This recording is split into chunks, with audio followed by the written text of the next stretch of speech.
Is Gevo stock worth buying going into 2022? In my opinion, if you just want the short version, absolutely. In my opinion. Now, if you want the longer version, stick around. Because, like, if you just look at Gevo from its fundamentals, as far as its past performance, as far as its receipts, like, it's been around for 10 years as a public stock, Gevo has. And it's been performing like absolute garbage from a stock standpoint and from a financial standpoint.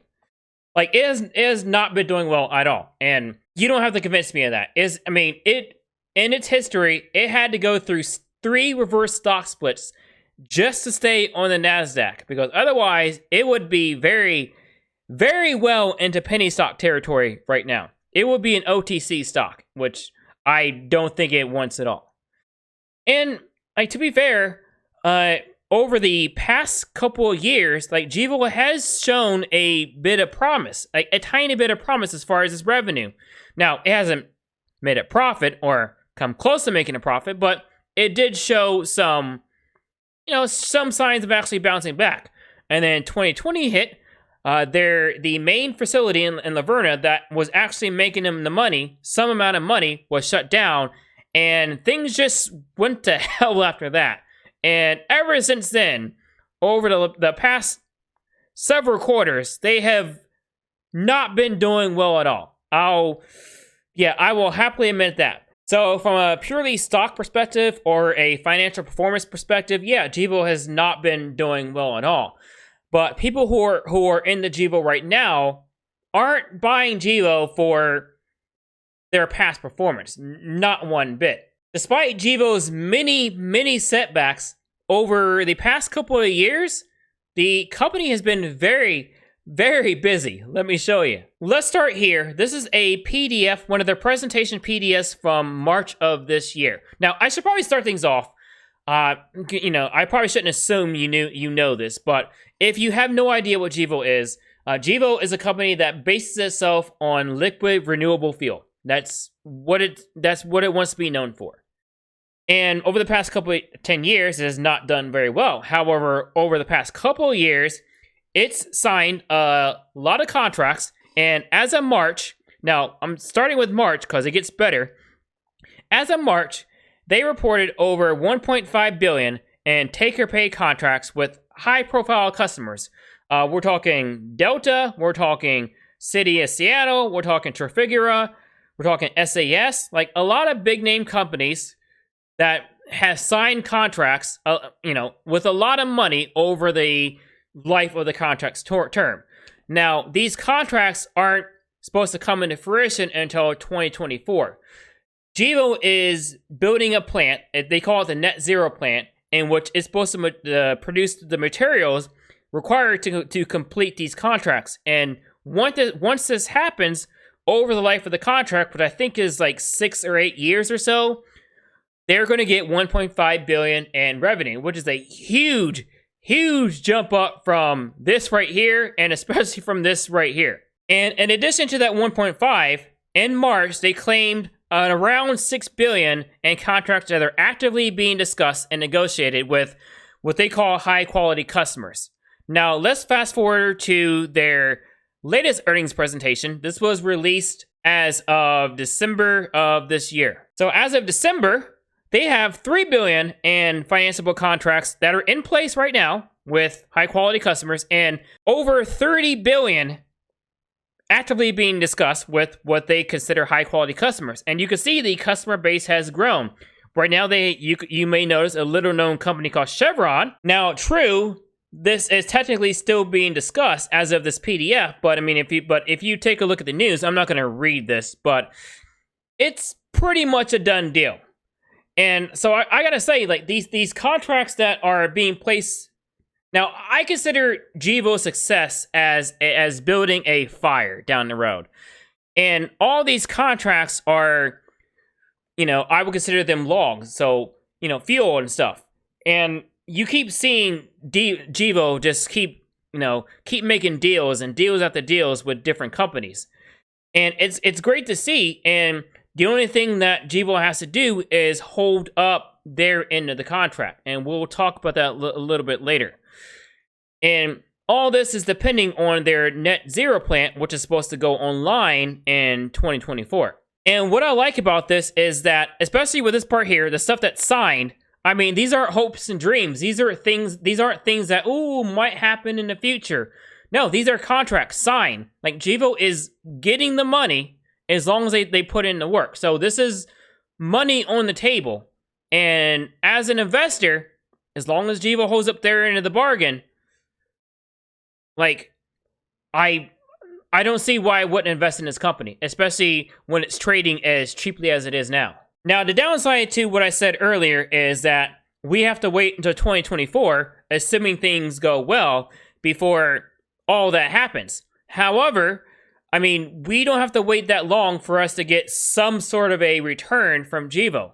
Right now, Gevo is building a renewable natural gas facility, which should start to bring in some money, and that's supposed to happen. Now, when I first heard of this, I thought they said the second half of 2022, but they're showing right here, this is as of, their PDF as of December, that they're expecting to start this up in early 2022.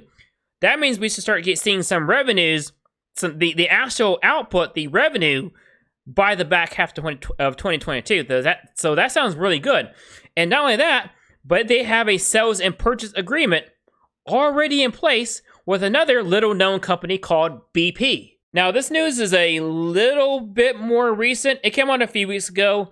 I didn't make a video on it at the time because, honestly, December was a really, really busy month at my first job, and I had to choose my time very, very carefully. But it's worth mentioning here. Like, Gevo just made a massive deal. I'm not going to read this whole thing. You can pause and read this if you want to.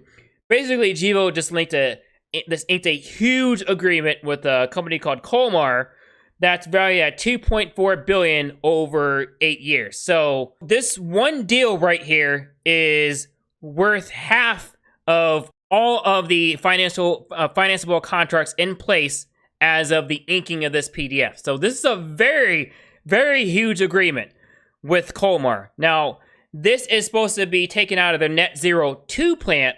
Now, correct me if I'm wrong. If you've been, if you've been listening to a lot of Gevo's conference calls and stuff like that, I think I remember Patrick Gruber answer a question about this regarding Net Zero 2, and I think Net Zero 2 is currently being developed at the same time as Net Zero 1. Now, it's not mentioned in this PDF here, and I don't know exactly when this is expected to go online, but I think this is in development right now. I don't know if this is going to launch at the same time as Net Zero 1, but if you know differently, correct me in the comments. So with everything put together, this deal is going to give Gevo $350 million per year. And that is absolutely phenomenal. Now, like I said, with this, we got to wait for the Net Zero 2 plant to come online.